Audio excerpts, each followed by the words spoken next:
Hello, everyone, and welcome to this week's WP Product Talk. I'm Katie Keith, CEO and co-founder at Barn2 Plugins. We sell 20 now WooCommerce and WordPress plugins, and I like helping people to learn more about building a successful product business while learning more from other people at the same time. And our special guest today is Mark Westguard. Hi, Mark. Hi, Katie. Thanks for having me on. That's brilliant. We're really pleased to have you. And we've got a really interesting discussion for today about building a successful product in a highly competitive market. And so I'd love to learn more about that. But first of all, can you introduce yourself a bit? Sure. I'm Mark Westguard, founder of WS Form. I've been in the web game for 27 years. So I'm an old veteran, back from the days where we had to teach people what the internet was. Completely different market now for sure. And I've been running WS Form for about 4 or 5 years and have been in the WordPress game for about 10 years. So not as long as some people. So I'm pretty new to the arena. Excellent. And of course, you have a form plugin, which fits very well into today's topic, which is called the power of differentiation, building a successful WP product in a crowded market. And I think we can all agree that forms are a crowded market. And so let's first talk about why is this such an important issue? So I think this is an important issue because in a crowded market, generally you can assume that it's a big market as well, because that's why so many people are targeting it. So the rewards are there, but also it's very challenging. How do you compete with the big players? So why do you think it's such an important topic, Mark? Yeah, I think that, there's a lot of people trying to get into the WordPress space and getting into building plugins, which is great. You've got a huge audience there, huge potential audience. I think it's an important topic because it is a challenging market still to get your voice out there and to be known. If you build a plugin to get your voice out there and to be a known product is a long and arduous process in some cases if you're completely fresh into it. So yeah, I'm happy to be talking about that today. Yeah, and for everybody who's listening, please do leave your comments and questions, and we'd love to answer them live. So just you can comment on the WP Product Talk hashtag on Twitter, or you can comment on wherever you're watching this, such as YouTube, and we'll be able to see that and reply. So with the crowded marketplace issue, I think it's particularly important because WordPress has become so much bigger and much more professionalized. We're seeing bigger players, aren't we, Mark? So tell me, how do you compete with those, and why did you decide to in the first place? Yeah, let's talk about why on earth did I decide to build a WordPress form plugin. So I've had an agency of sorts for my entire web career, and one of my staff members came up to me about 10 years ago and said, "Hey, let's try this WordPress thing out." He went to a WordCamp, came back with a lot of positive things. We started using it as a product. I had been previously in the licensing game myself, so I was licensing software in the bridal industry, funnily enough. I was licensing wedding planning and wedding website software to people like Condé Nast, who do Brides Magazine in the US, also national magazines in the UK with BBC. And had wanted to get back into licensing just because I liked the model. I liked the fact that you had recurring revenue coming through. Also, in my industry, the type of websites I was building was kind of dwindling down. We were doing a lot of small business sites. It was becoming more and more of a challenge with the likes of Wix and Squarespace, and even WordPress was making things more of a challenge because WordPress makes building a website very easy. So wanted to kind of change course a little bit and spoke to my team and said, let's build a plugin. What do you like in the WordPress industry that we could target and we can make better? And the topic of forms came up. Now, as you know, the form market in WordPress is very, very well established. There's a lot of great products out there, all of which I've got a great deal of respect for. But we saw a small niche where we weren't happy with maybe the responsiveness of forms, styling of forms, the number of plugins you had to install to get a form to do what you wanted to do. And we thought that's something that we could tackle. Stupidly thought it would take a few months to build, and here we are 4 years later, still working on it. And what I've learned is that building a form plugin, and building any plugin in WordPress, is very different from running any other business stuff that I've run. It's to be like a business. You still gotta make sure all your T's are crossed and you're. But I've learned a lot about the most effective ways of marketing plugins within this space. It's like you say, it's crowded, but there's no kind of single channel you can go to and say, hey, here's my plugin, go ahead and buy it. There's a lot of fragmented distributed channels out there. So,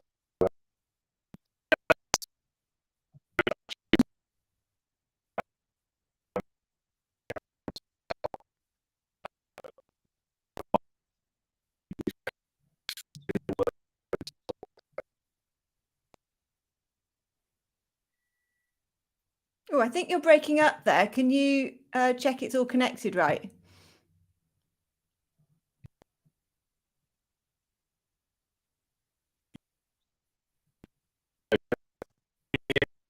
It's kind of distorted, both the picture and the sound.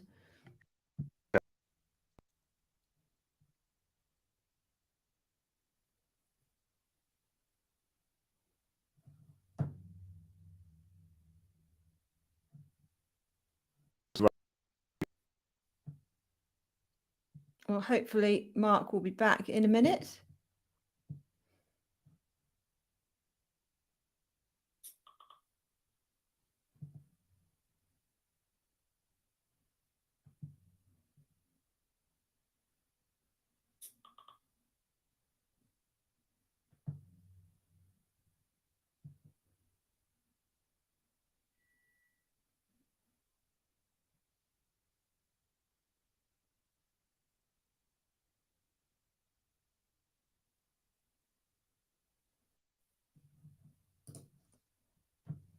Oh, you look very clear.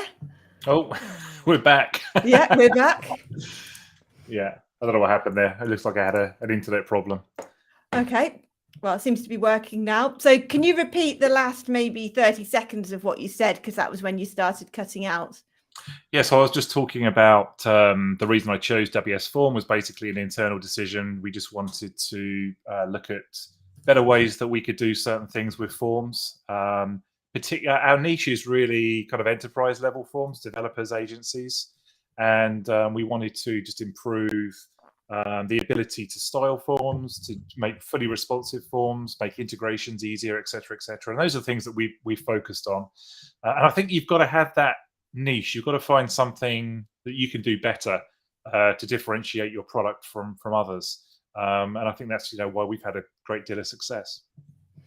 That's interesting. So you've identified the gaps even in a crowded market, both with the functionality and also the extent to which the existing solutions appealed to your target group, which in your case was more developers and professional users rather than the website owner. Yeah, and I think that if you're thinking about developing a plugin, whether it be a small plugin or a large plugin, you want to make sure that there's a market for it, that there's an opening there. And I don't think you necessarily need to build the next big thing. You're not looking to build the next Facebook.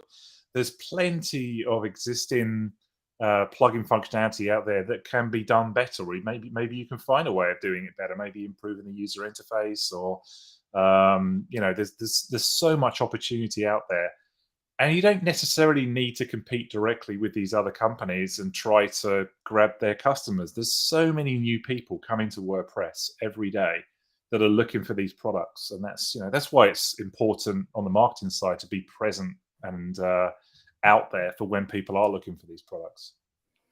That's a nice way to look at it as well. It's not so much competing as targeting different niches within that sector.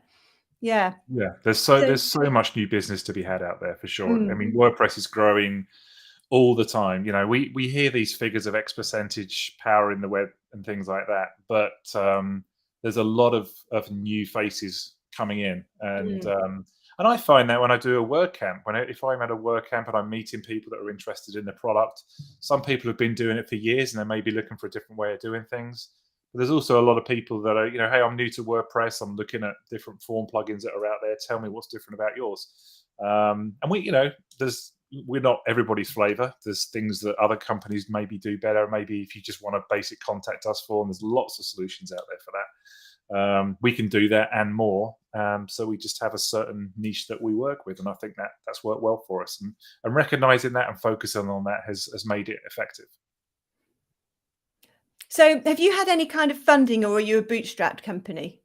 Bootstrap company. Very fortunate to have had my previous business. So that I carried on basically building websites in the background, and then used the funds from that to develop WS Forms. So it's been, had I gone and got investment, it would have been a lot of money, because I've had developers, my time, for, effectively 4 years now, of pretty much solid development. It's not a small plugin by any means. There are some very small plugins out there that do great things, but form plugins have got to do all kinds of things and be able to talk to all kinds of different things as well. So it's been quite a coding challenge, but I think that's what's kept me interested, because I love doing that kind of thing.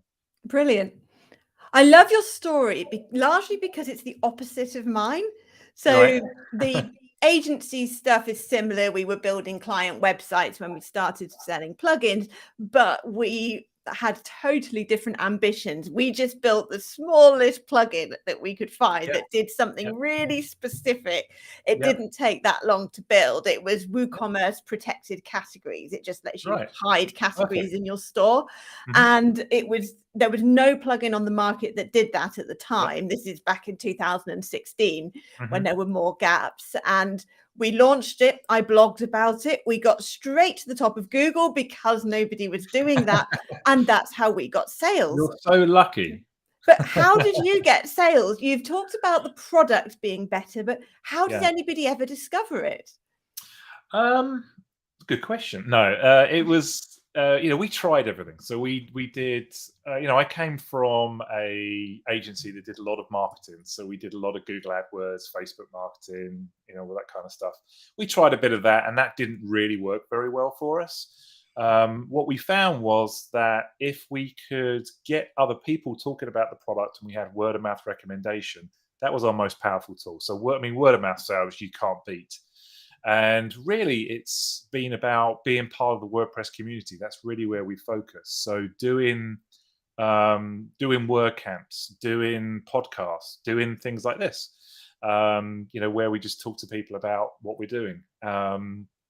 There's so many small things that we've had to do to get to where we are. I was talking to somebody earlier on today, and they were talking to me about,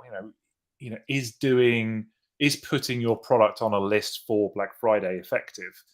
And my feedback was, well, if I hadn't have done WordCamps, if I hadn't have spoken at things, if I hadn't have done these podcasts, I'll be nowhere near where I am today. So it's about doing lots and lots of little things. And if you can get brand advocates behind you, that's an incredibly powerful thing. And by brand advocates, what I mean is somebody that is actually using the product themselves and then goes out there and talks about it, or maybe reviews it. So if I can get a review off the cuff that I haven't prompted from somebody that's used the product, when that happens, that's an incredible boost for the brand.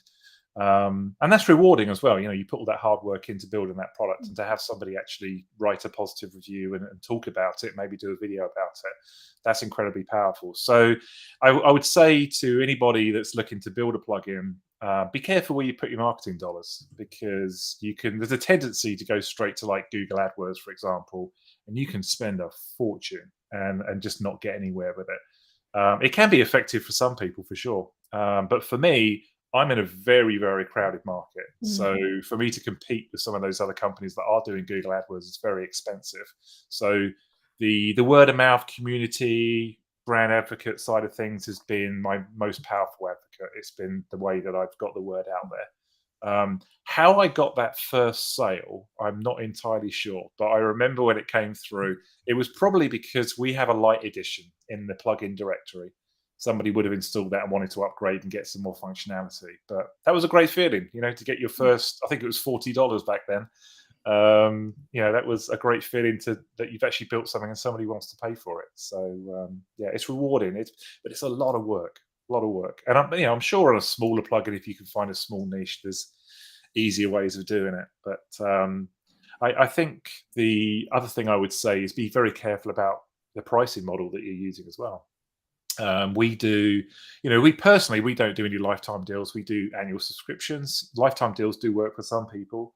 I've tended to stick to annual recurring because that means I've got a steady income stream.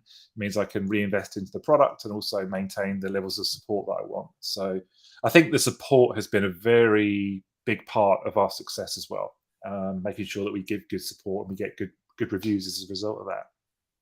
That's really interesting and very smart, because you've identified your niche as being the agencies, the people in the business, in the industry. So word of mouth makes perfect sense as you build a name for yourself.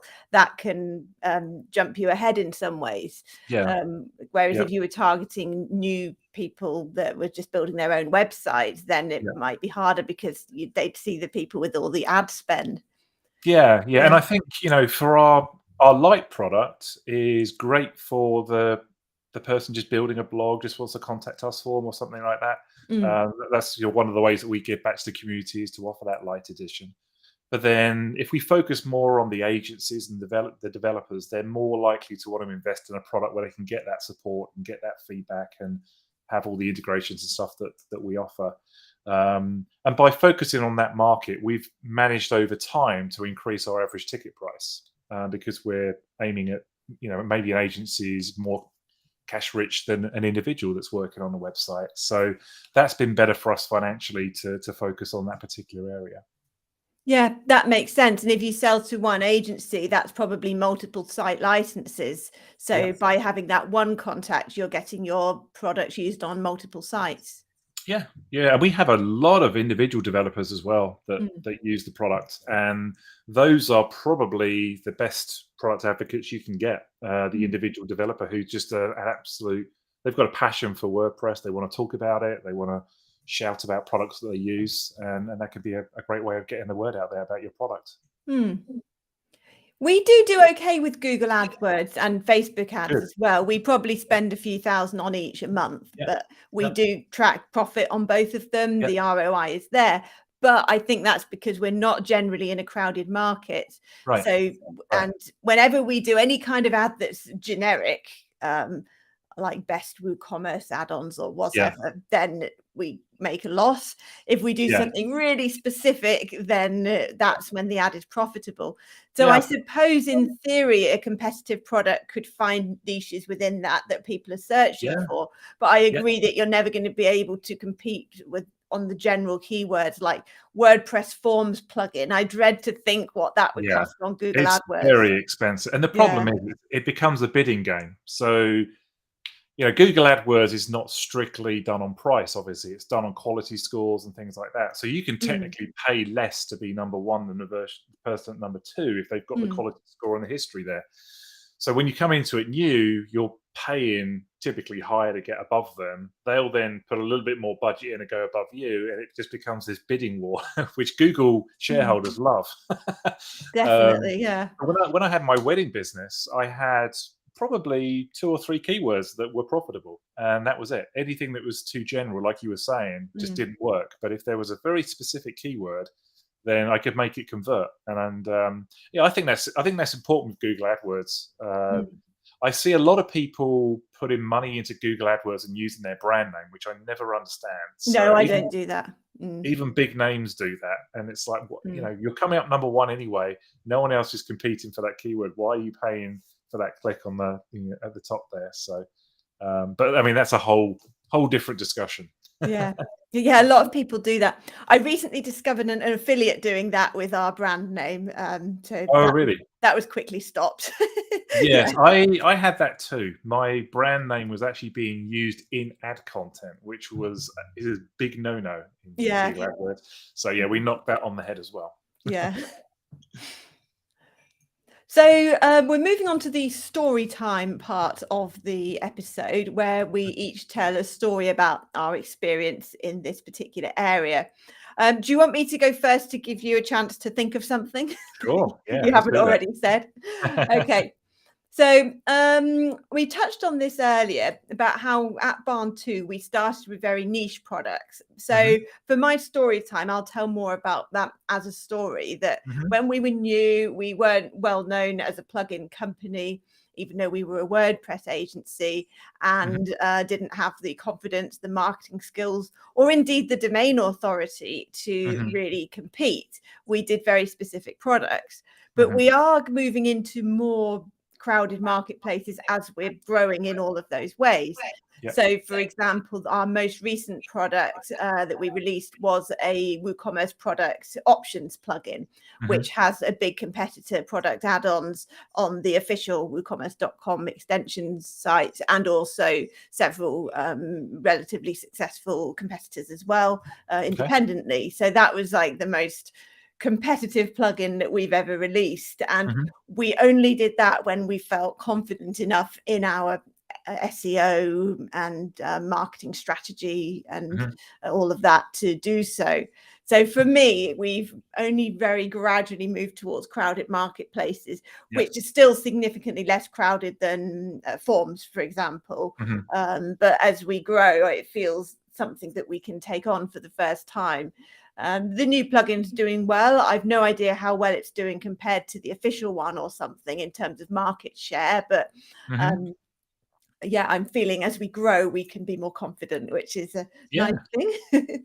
Yeah, and you've also got your existing customer base that you can talk to about that, which I think is also, that's what a lot of the bigger form plugins companies do. I mean, they build an initial plugin, then they'll build another one and piggyback off their existing customer base to do that, which I think is, I mean, such a great advantage to have. Yeah, and our first few plugins were really disconnected from each other. There was no real reason why anybody would use them together, but we've improved that. And for example, our product add-ons plugin, you could use it within a product table created with our product table plugin. You can use it within a quick view lightbox created using our quick view plugin.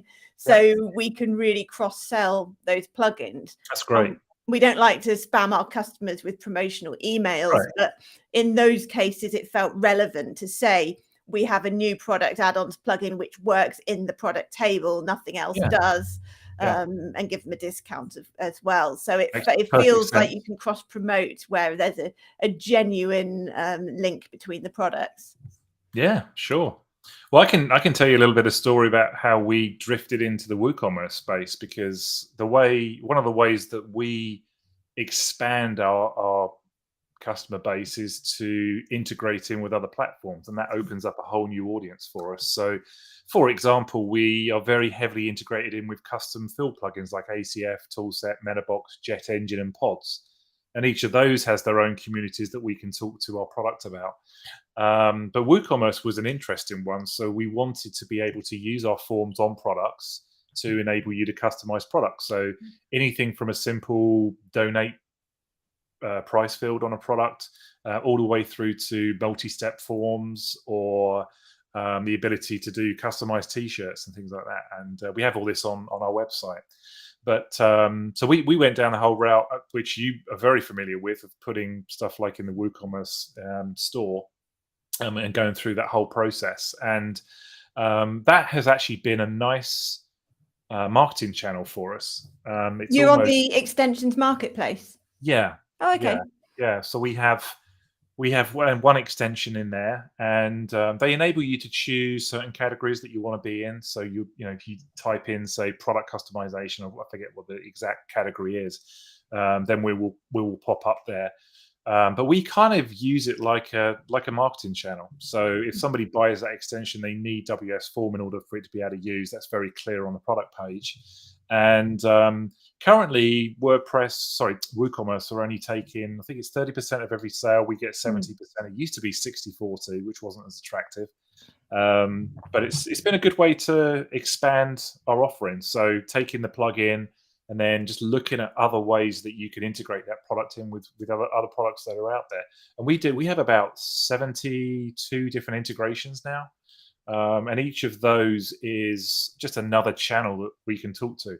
And it's funny because some of the integrations that we work with, I mean, even when we did Jet Engine, for example, they jumped on it. They were like, they've even got their own form plugin.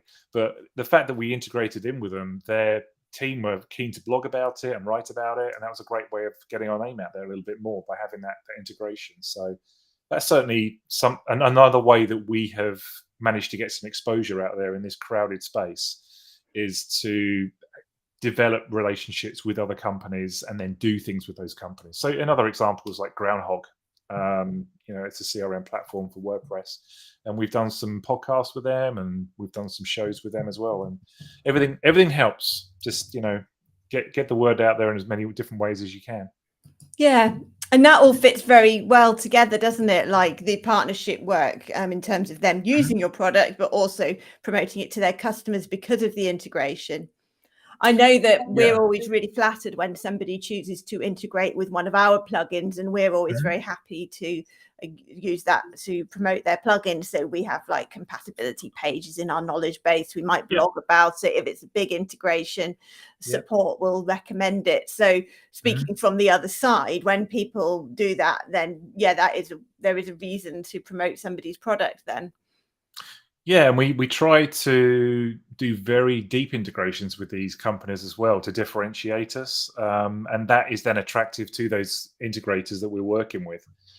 So we tend to do, for example, when we did the ACF integration, Elliot Condon still owned it back then, and I had a Zoom call with him, and he was like, "Wow, this is impressive," because we did full bi-directional integration with all the core fields. And he then tweeted about it, and that then got more interest in it that way. So excellent. So I think if you can go that extra leg, what I've found is, a lot of the integrations that are provided by third parties they're very basic. So like an email integration may just push the name and the email address across. So we've tried to go a little bit further than that. You can actually just click a button and it will build a form for you that's fully integrated. So by doing that, it gives any kind of PR that's done around it a bit of an angle and a differentiator. And I think people are then interested in writing about that and talking about it. When you do an integration, is it a factor in your decision-making process whether anybody else has already done it, or do you tend to look for ones that haven't been done in the other form plugins?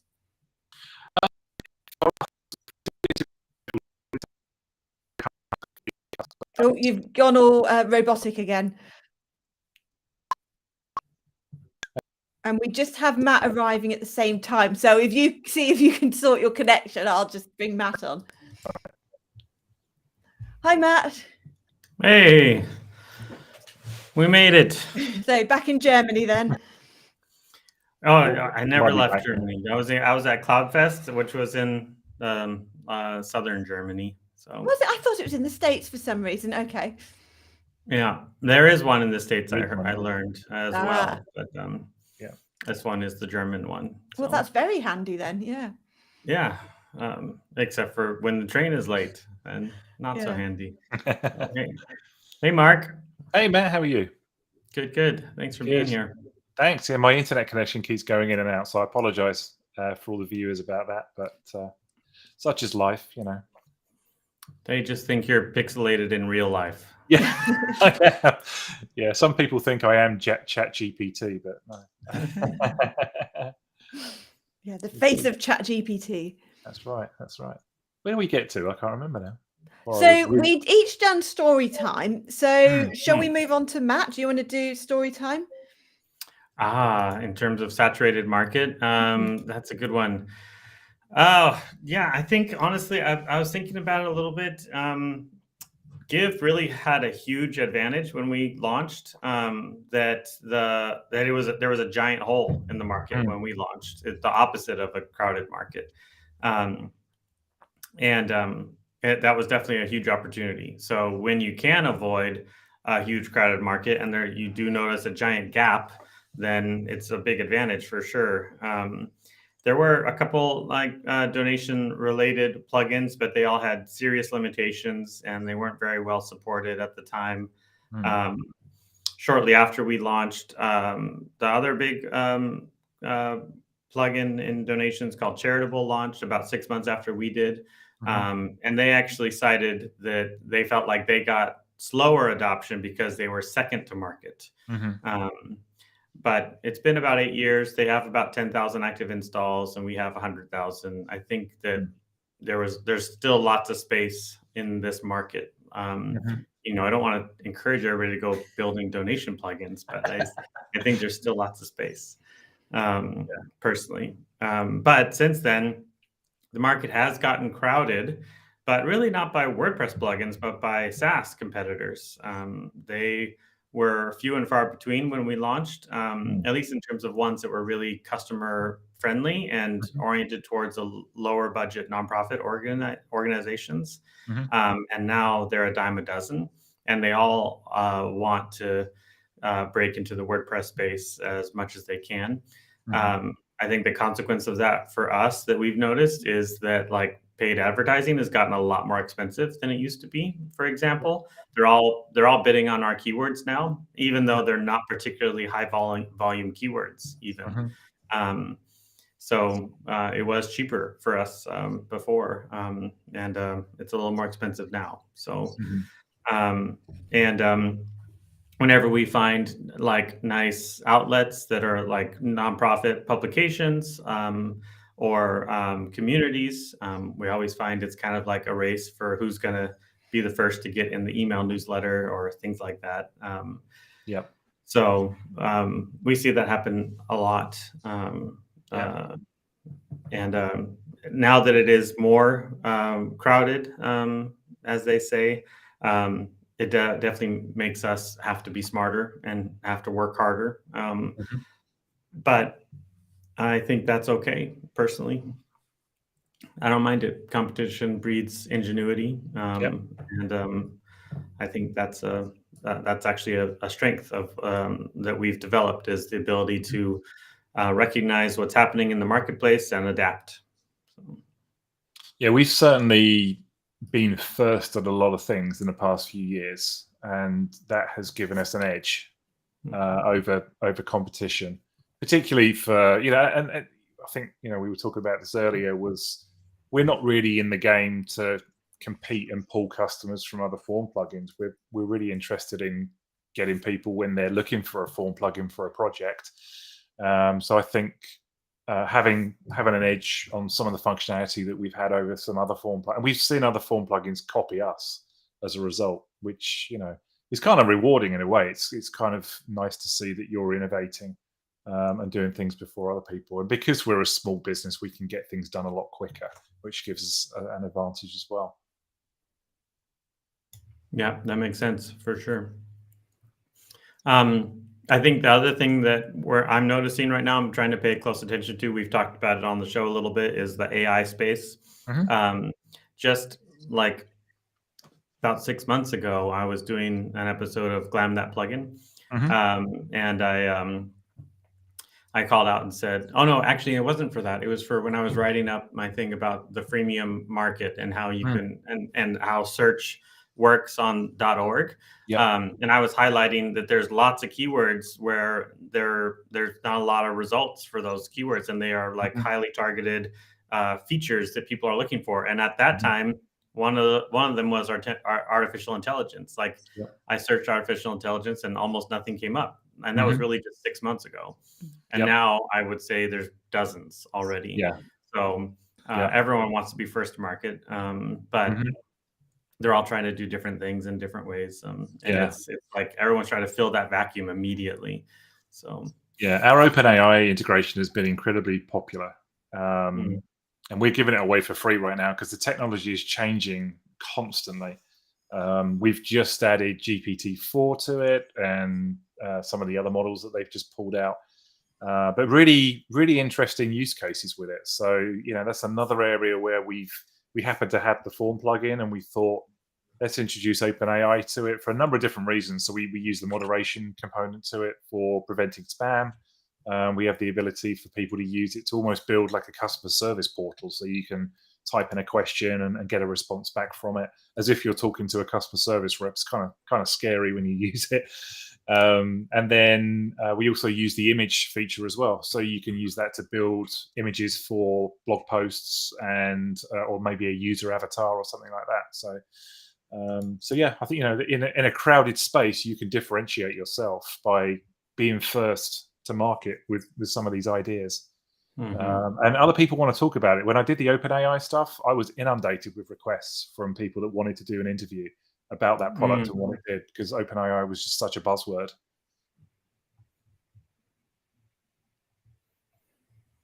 So we've talked quite a lot about Mark's marketing strategy of building a name within the community and with agencies and so on, so that becomes their go-to solution for forms. Matt, you oversee multiple brands, and do you have any other kind of marketing tips? For example, you oversee Cadence, which is obviously a theme, and that's a very saturated market. Do you have any other tips on marketing in that side of things? In terms of like marketing when it's a crowded market? Yeah. I mean, we kind of touched on this, I think, last week or so. I actually don't believe that anything in WordPress right now is a crowded market. Mark might disagree with me, but like in terms of how do we define a crowded market, or how do we understand whether or not the market is crowded or not? Like, personally, I think that the amount of opportunity out there in terms of millions of websites compared to number of users, even of forms, like number of users of forms today compared to the number of the sheer number of WordPress websites out there, I'm like, there's probably not enough form solutions out there, truthfully, for all of the demand and all of the need. Like, for example, I'm sure Jotform is used a ton on WordPress still. So just as one, or type forms, things like that continue to be really popular that are outside the WordPress space, but used on WordPress sites. Why? Because they serve a specific need that the other form plugins somehow, one way or another, aren't. And the consumers are wanting those types of features. So generally, like in terms of trying to market to this specific space, it's always about competitive analysis, knowing what your competitors do, like Mark was touching on already. Like, he was basically first to market with an AI integration.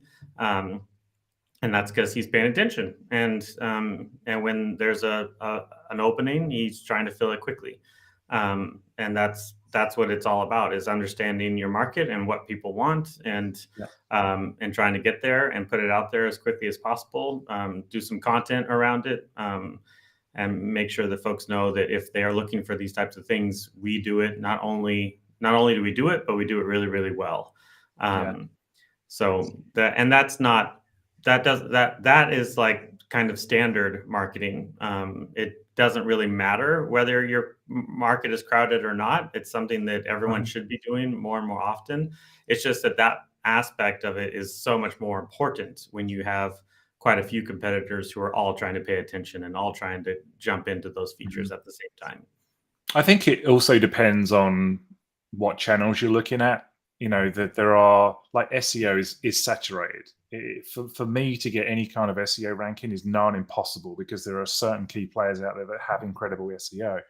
If I look at different channels, like talking to somebody about OpenAI or whatever it may be, there's a little audience for you that you can latch onto. Another thing I would say is look internationally. There are certain plugins that have a really, really strong presence in the US, for example, that aren't so strong in some other countries. And that can be another way where you can stand out. And I found I have a lot of European customers. And in fact, when I wake up in the morning, most of my support tickets come in the morning because they're coming from overseas. And then my afternoons are pretty quiet.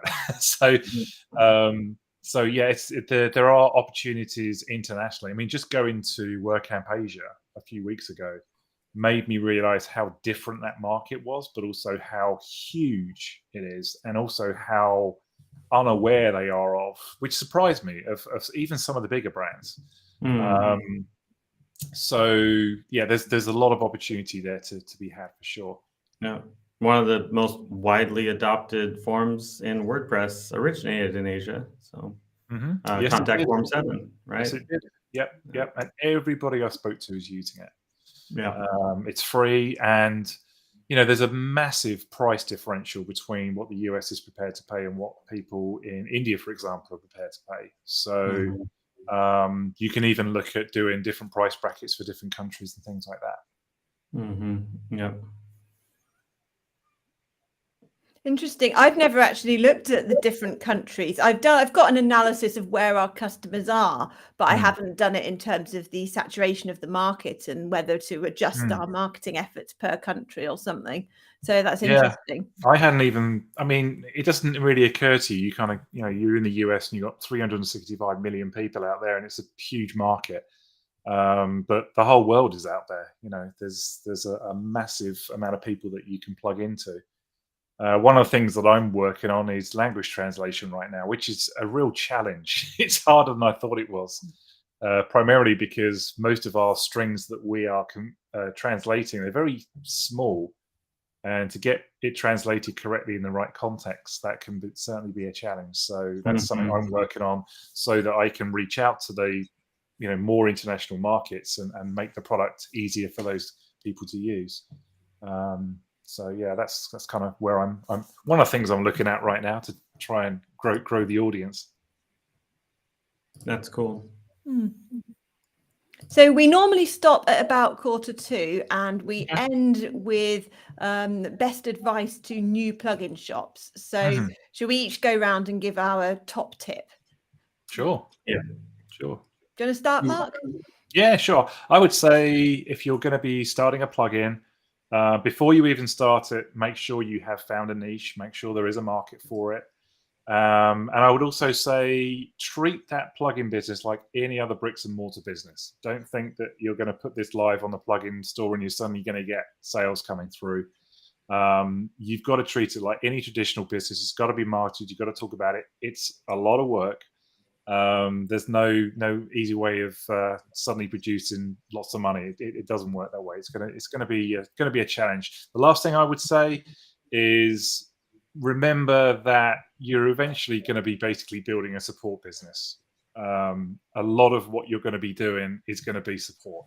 So once you've built that product, you may spend 50% of the time developing that and improving that product, but a vast amount of time and resource is going to go into supporting those customers. And the better you can do that, the better your reviews are going to be, the better the word of mouth traffic is going to be, and you're going to have a stronger product overall. So really put some focus on customer support and learn how to do that properly.